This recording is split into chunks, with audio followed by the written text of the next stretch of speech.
بسم اللہ الرحمن الرحیم۔ شادی کا بنیادی مقصد یہ ہے کہ مرد اپنی بیوی کے ذریعے گناہوں سے بچ جائے اور بیوی اپنے میاں کے ذریعے گناہوں سے بچ جائے۔ اس لیے ان دونوں کو زندگی کا ساتھی کہتے ہیں۔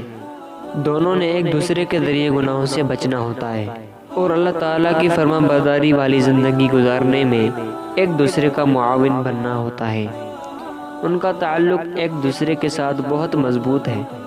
قرآن مجید میں ان کے تعلق کے بارے میں ایسی مثال دی کہ دنیا کا کوئی مذہب ایسی مثال نہ دے سکا۔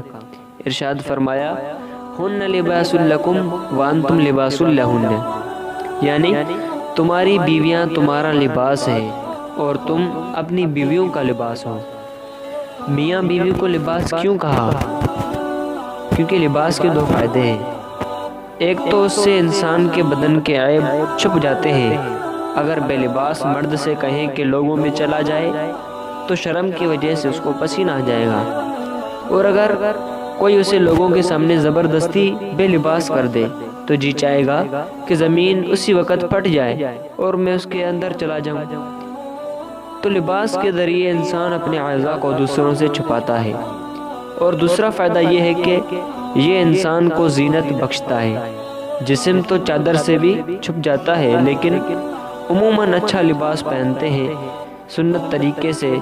سر پر عمامہ ہو یعنی پگڑی ہو، جبہ ہو، نیچے تہ بند ہو یا پائجامہ شلوار ہو، تو اس طرح پہن کر جب انسان چلتا ہے تو شخصیت کو دیکھ کر لوگ متاثر ہوتے ہیں۔ تو معلوم ہوا کہ کپڑوں نے انسان کی شخصیت کو زیبائش بخشی۔ یہ لباس کا دوسرا فائدہ ہے۔ میاں بیوی کے تعلق کے یہ دو فوائد بڑے اہم ہیں۔ اگر بیوی نہ ہو تو خاوند اپنے جنسی تقاضوں کی خاطر نہ معلوم کہاں کہاں منہ مارتا پھرے اور لوگوں کے سامنے ذلت رسوائی اٹھاتا پھرے۔ یوں میاں بیوی کی زندگی کی وجہ سے اس کی شخصیت کے عیب چھپ گئے۔ اور دوسری بات یہ ہے کہ اگر مرد کو اکیلا گھر میں رہنا پڑے تو گھر کے اندر بھی بے ترتیبی ہوگی اور اس کی زندگی کا کوئی کام ڈھنگ سے نہ ہوگا، نہ اس کا لباس صاف ستھرا ہوگا، نہ اس کے گھر کے کھانے پکانے کا نظام ٹھیک ہوگا، لہذا اس کی زندگی میں جمال نہیں ہوگا، ہر وقت ملال یعنی اکتا ہٹ رہے گی۔ بیوی کے آنے سے انسان کی زندگی کو زینت نصیب ہوتی ہے۔ ایک تیسری چیز ہے جو یہاں سمجھ آتی ہے، وہ یہ کہ لباس انسان کے جسم کے سب سے زیادہ قریب ہوتا ہے۔ کوئی بھی چیز ایسی نہیں جو لباس سے زیادہ انسان کے جسم کے زیادہ قریب ہو۔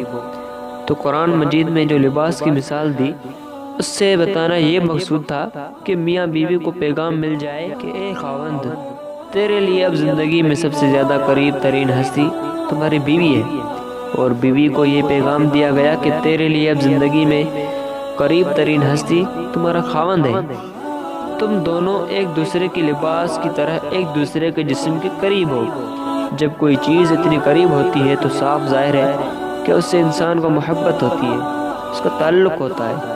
تو قرآن مجید میں میاں بیوی کے تعلق کو اتنے خوبصورت لفظ کے ساتھ مع تشریح واضح کر دیا، اور یہ بات بالکل عیاں ہے کہ اسلام جس اعلیٰ تہذیب و تمدن کا داعی ہے وہ اسی وقت وجود میں آ سکتا ہے جب ہم ایک پاکیزہ معاشرہ قائم کرنے میں کامیاب ہوں۔ اور پاکیزہ معاشرے کی تعمیر کے لیے ضروری ہے کہ آپ خاندانی نظام کو زیادہ سے زیادہ مضبوط اور کامیاب بنائیں، اور یہ سب تب ممکن ہے جب ہم ازدواجی زندگی اپنائیں۔ ازدواجی زندگی کا تعلق قرآن نے لباس کی طرح تشبیہ دی ہے۔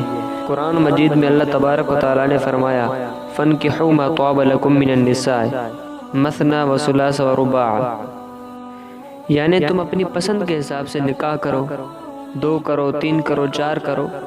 اسلام نے 4 شادیاں کرنے کی اجازت دی ہے۔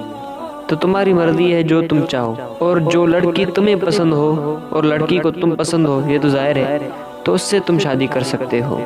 تو دعا اللہ تبارک و تعالیٰ سے کہ اللہ تبارک و تعالیٰ جن جن کی شادیاں ہو گئی ہیں ان کو اپنی بیویوں کا حق اور بیویوں کو اپنے خاوند کا حق صحیح ادا کرنے کی توفیق نصیب عطا فرمائے، اور جن کی شادیاں نہیں ہوئی ہیں اللہ تبارک و تعالیٰ ان کو بھی ازدواجی زندگی کا تعلق نصیب عطا فرمائے۔ وآخر دعوانا الحمدللہ رب العالمین۔ تبارك الذي نزل الفرقان على عبده ليكون للعالمين نذيرا.